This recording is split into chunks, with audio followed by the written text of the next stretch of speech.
గుళ్ళకు వెళ్ళే ఉత్తమ సమయాలు మరియు వాటి ప్రయోజనాలు.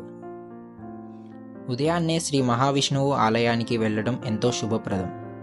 శ్రీ మహావిష్ణువు భక్తులకు జ్ఞానాన్ని ప్రసాదించి వారి కష్టాలను తొలగిస్తాడు. ఆయా సమస్యలను మెల్లిగా పరిష్కరించి మన జీవితంలో సాఫీగా సాగేందుకు దీవిస్తాడు. సాయంత్ర సమయాల్లో శివుడి ఆలయాన్ని దర్శించడం మంగళకరం. శివుడు లయకారుడు, అంటే నష్టాలను, విఘ్నాలను తొలగించేవాడు. నిత్యం ఒకే సమయానికి పరమేశ్వరుని పూజిస్తే రెట్టింపు ఫలితాన్ని అందుకుంటారు. త్వరపడకుండా ప్రశాంతమైన మనసుతో శివుణ్ణి దర్శిస్తే అత్యుత్తమైన ఫలితాలను కలుగుతాయి.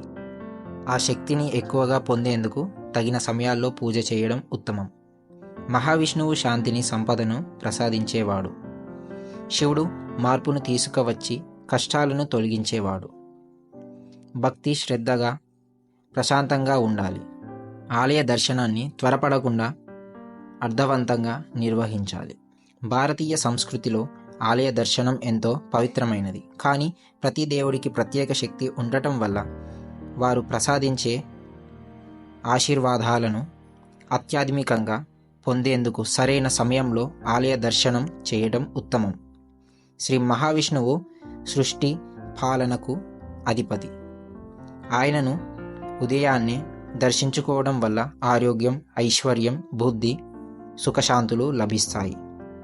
విష్ణువు సమస్యలను తొలగించేవాడు కాదు, కానీ మనకు వాటిని అధిగమించేంత జ్ఞానం, ధైర్యం ప్రసాదిస్తాడు.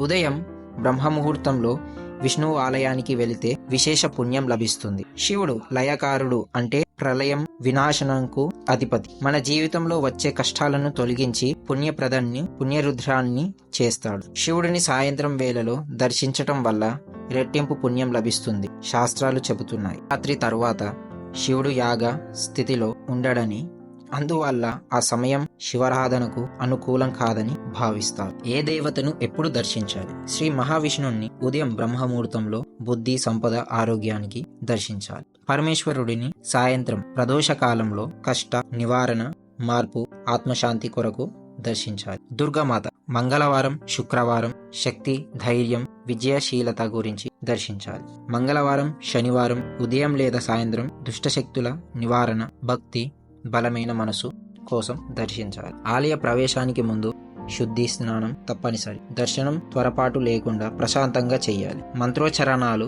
భజనలు, సొంత పాఠాన్యం చేస్తూ ఆత్మసమర్పణ భావనం కలిగి ఉండాలి. రోజువారీ సమయంలో నిర్దిష్ట సమయానికి పూజ చేసేవారికి రెట్టింపు ఫలితాలు లభిస్తాయి. ఆలయ పరిసరాల్లో శ్రద్ధ, భక్తి కలిగి ఉండాలి.